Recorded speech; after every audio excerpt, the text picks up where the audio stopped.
बिस्मिल्लाहिर्रहमानिर्रहीम। अस्सलाम वालेकुम क्लास। आज हम शॉर्ट क्वेश्चन कर रहे हैं जो हमारे पास कंसेप्चुअल क्वेश्चन है। सबसे पहले हमारे पास जो कंसेप्चुअल क्वेश्चन है वो है why does dust fly off when hanging carpet is beaten with stick. जब भी हम किसी कारपेट को स्टिक के साथ बीट करते हैं तो उससे जो धूड़ है वो क्यों उठ जाती है। तो आंसर ये है कि जब हम कोई भी कंसेप्चुअल क्वेश्चन हम सॉल्व करते हैं तो उसकी 3 हेडिंग बनाएं। सबसे पहले स्टेटमेंट हम बनाएंगे सबसे पहले, और दूसरी हमारे पास हेडिंग होगी वो होगी रीज़न, और थर्ड हमारे पास होगी कंक्लूजन।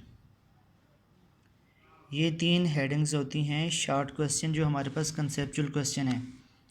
तो जो फर्स्ट कंसेप्चुअल क्वेश्चन है इसकी स्टेटमेंट हम ये बनाएंगे कि dust fly off when a hanging carpet is beaten with stick due to inertia. बिल्कुल जो डायरेक्ट स्ट्रेट फॉरवर्ड आंसर है विदाउट एनी रीज़न वो आप लिखते हैं स्टेटमेंट में आप direct answer without any reason लिखते हैं। तो स्टेटमेंट ये बनेगी dust fly off when a hanging carpet is beaten with stick due to inertia. अब रीज़न में हम इसके जो आर्गूमेंट हैं वो हम इस पे लिखेंगे कि क्यों ऐसा होता है। तो इनर्शिया की वजह से जब आप कारपेट को बीट करते हैं तो स्टिक के साथ वो कारपेट भी आगे जाती है। उसके बाद जब कारपेट वापस आ जाती है, जाहिर है कि आप स्टिक के साथ मजबूर करते हैं आगे जाने के लिए, फिर वो कारपेट वापस आ जाती है। तो वो जो डस्ट है, डस्ट इनर्शिया की वजह से अपनी प्रीवियस स्टेज को बाकी रखेगी। अब जैसे कि आप जब गाड़ी में बैठते हैं तो गाड़ी बैकवर्ड डायरेक्शन में ब्रेक अप्लाई करती है, लेकिन आप फॉरवर्ड जा रहे होते हैं क्योंकि आप अपनी प्रीवियस पोजीशन को फॉलो कर रहे होते हैं। तो इसी का नाम इनर्शिया है। तो इस वजह से वो डस्ट फ्लाई ऑफ हो जाती है। तो जो कंक्लूजन उसमें हम ऐसे लिखेंगे, hence from above discussion it is clear that dust fly off when a hanging carpet is beaten with stick. तो ये इस तरह तरीक़ाकार होगी। फर्स्ट क्वेश्चन है ये ही प्रोसीजर हम अगले क्वेश्चन में भी फॉलो करेंगे। सेकंड क्वेश्चन है if your hands are wet and no towel is handy you can remove some of the excess water by shaking them, why does this work. अगर आपके हाथ के साथ पानी लगा हुआ है और आपके पास कोई भी तौलिया, रुमाल, टॉल नहीं है, और लेकिन आप ये जो अपने हाथ है, अपने हाथ को आप शेक करते हैं, शेक करके इस पानी को आप हटा देते हैं, इसमें कौन सी साइंस है, इसमें कौन सी फ़िज़िक्स है। तो इसमें ऐसा है कि इसमें भी बुनियादी जो रीज़न है स्टेटमेंट में हम ये लिखते हैं ड्यू टू इनर्शिया। इस शॉर्ट क्वेश्चन की स्टेटमेंट के साथ आप ये लिख लें due to inertia we remove excess water by shaking our hand due to inertia. तो यहाँ से आप स्टेटमेंट बना लेंगे। अब इनर्शिया कैसे, सेम जो कारपेट वाला केस है कि जब हम अपना हाथ को शेक करते हैं तो हाथ आगे जाता है, फिर हाथ तो बैकवर्ड डायरेक्शन में आ जाता है, लेकिन जो एक्सेस वाटर है वो अपनी प्रीवियस स्टेज को फॉलो करते हुए इनर्शिया की वजह से आगे चला जाता है। तो ड्यू टू इनर्शिया। तो जो फाइनल कंक्लूजन होगा उसमें लिखेंगे hence from about discussion it is clear that excess water can be remove by shaking our hand. तो नेक्स्ट हमारे पास शॉर्ट क्वेश्चन है why a balloon filled with air move forward when its air is released.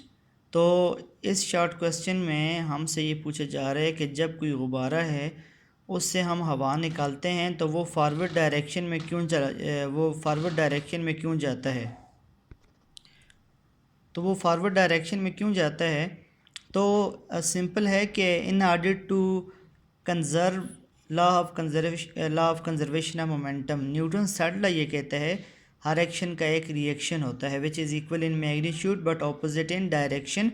तो air backward direction में जब release करेगा balloon तो उसको कंजर्व रखने के लिए, अपने मोमेंटम को कंजर्व रखने के लिए वो फॉरवर्ड डायरेक्शन में प्रोसीड करेगा। तो स्टेटमेंट इसकी ऐसे बनेगी a balloon filled with air move forward in order to conserve its momentum. Reason में हम ये सारी जो स्टोरी है ये लिखेंगे और फिर कंक्लूजन में कहेंगे hence from about discussion it is clear that a balloon filled with air move forward to conserve its momentum and according to third law of motion, in which Newton stated that every action has a reaction which is equal in magnitude but opposite in direction. Next question हमारे पास है why does a hose pipe tend to move backward when the fireman directs a powerful stream of water toward fire? देखें एक hose pipe है जो fire brigade के पास है, तो जो फायरमैन जब उसको हाथ में लेता है और उसको प्रेशर से ऑन करता है तो वो पानी बड़ी तेज़ी से उससे बाहर निकलता है। जब पानी बड़ी तेज़ी से बाहर निकल रहा होता है तो जितना तेज़ी के साथ पानी बाहर निकलता है वो पाइप पीछे की तरफ आता है, उसको अगर प्रेशर बहुत ज़्यादा है तो कंट्रोल करना बहुत मुश्किल हो जाता है। तो रीज़न उसकी भी यही है कि वाटर फॉरवर्ड डायरेक्शन में जा रहा है, आपने वो उसका जो रिएक्शन होगा वो बैकवर्ड डायरेक्शन में होगा। जब रिएक्शन बैकवर्ड डायरेक्शन में है तो फिर वो अपने एक तो न्यूटन थर्ड लॉ के मुताबिक एक्शन रिएक्शन पेयर हो गए और वो अपने मोमेंटम को कंजर्व रख रहा है कि जो फॉरवर्ड डायरेक्शन में मोमेंटम है उस जैसे ही मोमेंटम बैकवर्ड डायरेक्शन में होगा, तो ये अपने मोमेंटम को कंजर्व रख रहा है in order to conserve its momentum. तो ये हमारे पास क्वेश्चन नंबर 4 था। नेक्स्ट क्वेश्चन हमारे पास है how does friction will help you walk. जो फ्रिक्शन है ये हमारी वॉक में, हमारे चलने में कैसे मददगार साबित होती है।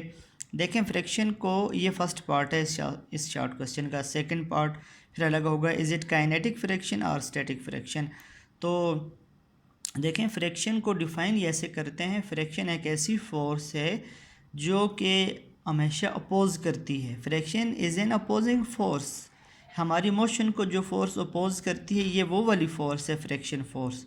तो ये कैसे हेल्पफुल कैसे हमारी वॉक के लिए, तो हमेशा याद रखें ये जो फ्रिक्शन फोर्स है ये जब ज़्यादा होगी तब भी हमारे लिए डिफ़िकल्टीज़ हैं और ये कम होगी तब भी हमारे लिए डिफ़िकल्टीज़ हैं। तो कम फ्रिक्शन फोर्स थी तो हमारे लिए हमारी मोशन को स्टॉप करना बहुत मुश्किल हो जाएगा, और फ्रिक्शन फोर्स बहुत ज़्यादा हो तो हमारी मोशन का चलना बहुत मुश्किल हो जाएगा।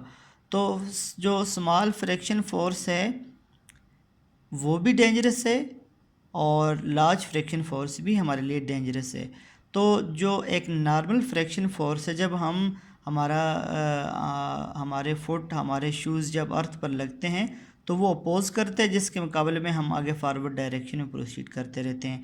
तो ये स्टैटिक फ्रिक्शन है जो हमारे फुट अर्थ के साथ लगाते हैं, दिस इज़ स्टैटिक फ्रिक्शन। अगर रोलिंग हो रही हो, कोई बॉल किसी बॉडी पर रोल करे तो वो हमारे पास काइनेटिक फ्रिक्शन है। तो ये स्टैटिक फ्रिक्शन की एग्जांपल है। ये हाफ शॉर्ट क्वेश्चन हो गए, हाफ शॉर्ट क्वेश्चन इंशाल्लाह नेक्स्ट लेक्चर में।